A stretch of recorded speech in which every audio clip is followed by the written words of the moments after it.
ど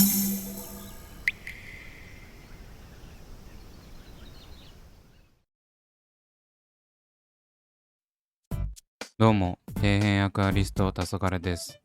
皆さん、カラシン系の生態はお好きでしょうか？自分は好きです。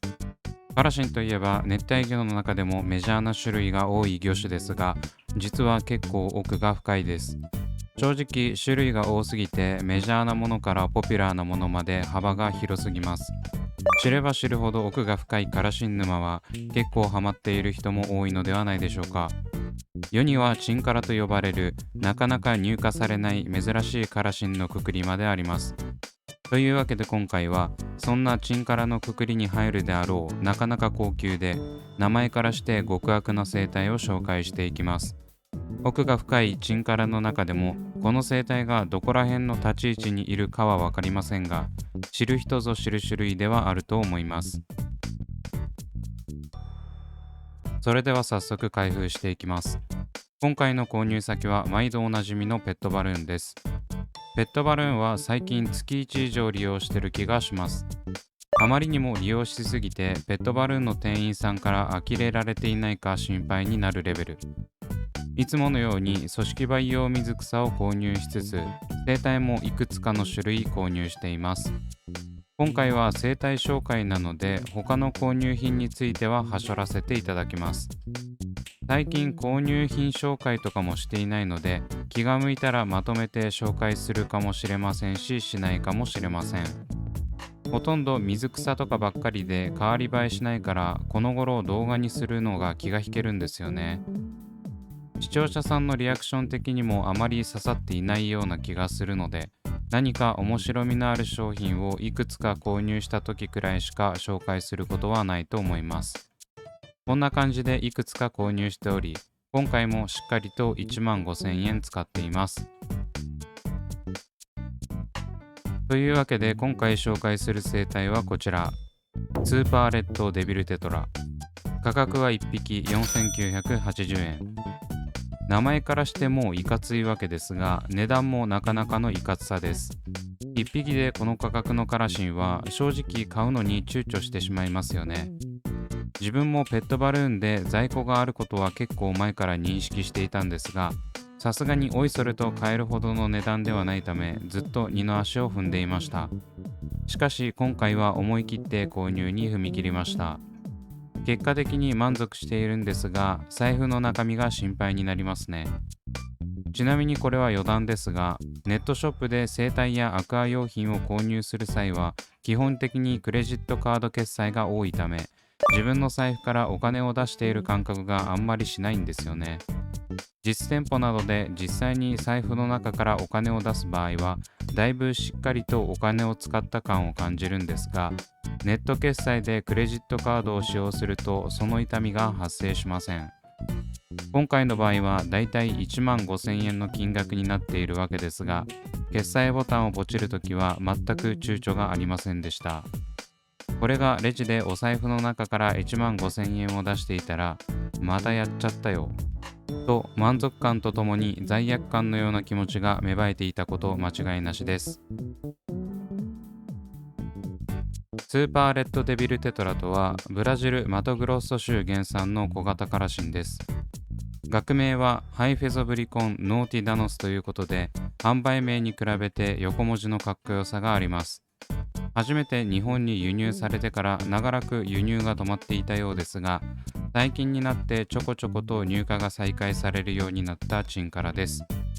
最大体長4センチ、適正水温20から25度、適正水質弱酸性から中性、餌は生餌から人工飼料まで幅広く食べてくれます。この生態の特徴は何といってもその名前のいかつさにあります。スーパーレッドデビルテトラってめちゃくちゃ赤い悪魔みたいな感じの名前ですよね。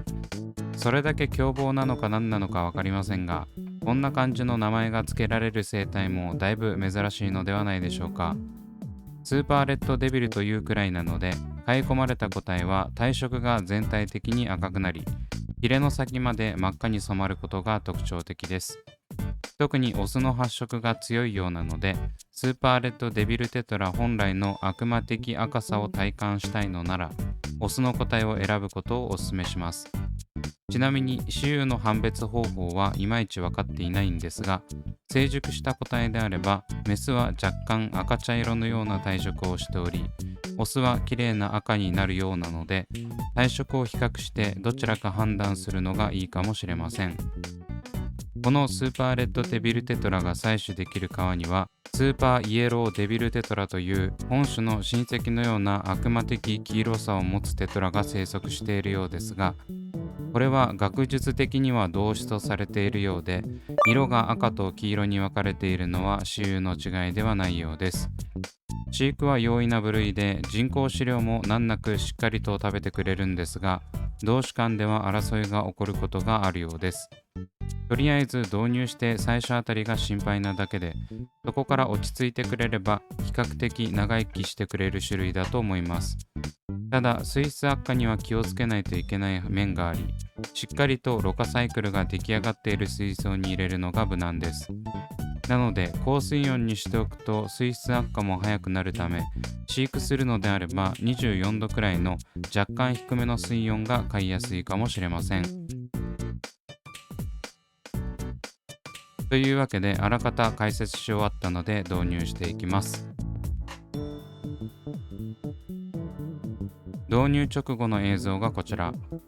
やはり導入直後なのでだいぶ色飛びしてますね。よく見てみると顔は結構ずんぐりむっくりというか、細身のカラシンというよりは体高が結構ある方のカラシンだと思います。そして体側の真ん中にシュッと引かれている黒い線も印象深いですね。スーパーレッドデビルテトラの画像をいくつか見漁っていると、この黒のラインがしっかり出ている個体とほぼ真っ赤な個体とがいたので、発色具合か採取地によって違いがあるのかもしれません。今回の個体がどれだけ発色がすごくなるかはこの段階では分かっていませんでしたが、どちらに転んでも赤ければ余計に綺麗な気がしますね。ちなみにこれは自分の経験則なんですが、こういった体がずんぐりしているいわゆる体高があるカラシンは気性が荒い傾向があります。最大体長が4センチとネットの情報では書いてありましたが、明らかに成熟しきったカージナルテトラよりも大きい印象を受けるので、混泳する生態には気をつけておいた方がいいかもしれません。最大体長の情報だけを見て意外と小さいんだなと思っていると、思いのほかでかいカラシンが出てくるのでお気をつけください。そこから数ヶ月後の状態がこちら。導入直後より赤みが増している気がしますね。正直これがマックスの色上がりかは疑問が残るところですが、しっかりとヒレまで赤くなるという情報は嘘ではなかったようです。ただビビッドな赤というよりは落ち着いた自然な赤といった感じで、スーパーレッドデビルテトラという名前に反して割とおとなしめな印象を受けます。緑を基調とした水系だと結構目立つと思いますが、赤系生態や赤系水草に囲まれると存在感は若干薄れる感じ。それでもこの見た目と赤色は好きな人にはしっかり刺さるいい生態だと思います。ちなみに1匹のみの導入にとどまっていたんですが、読み通りこの生態は気性が荒く、他の生態を追い払ったりしているところが多々見受けられました。必要に他の魚を追いかけることはありませんが、結構強めの縄張り意識があるのかもしれません。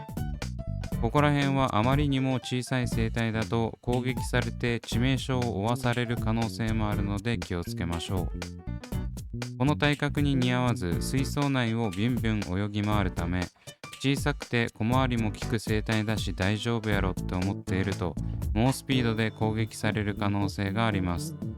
ここの攻撃性に関しては個体差や雌雄の差があると思うので一概には言えませんが、あまりにも体格差が大きすぎる生態は入れない方が無難です。ちなみに今回購入した個体はオスなんですかね、メスなんですかね。一応体全体には赤色が乗っていますが、茶色っぽいと言われればそんな気もするし、しっかり赤いと言われれば赤く見えてきます。もし雌雄の同定ができる方がいれば教えていただけると幸いです。良くも悪くも RGB ライト下では赤色の発色が強く出るため、ここら辺の違いは見極めるのが難しいんですよね。というわけでいかがだったでしょうか。なかなかいかついお値段の生態でびっくりしたと思いますが、スーパーレッドデビルテトラという名前にしては割と体色も主張もおとなしめといった感じでした。作業への攻撃性に関しては気をつける必要がありますが、その他のことに対してはそこまで気を使う必要がないので、あまり尻込みせずに導入してみてはいかがでしょうか。導入してから最初の時期だけは少し気をつけておかないといけないので、入れてしばらくは観察を怠らないようにしましょう。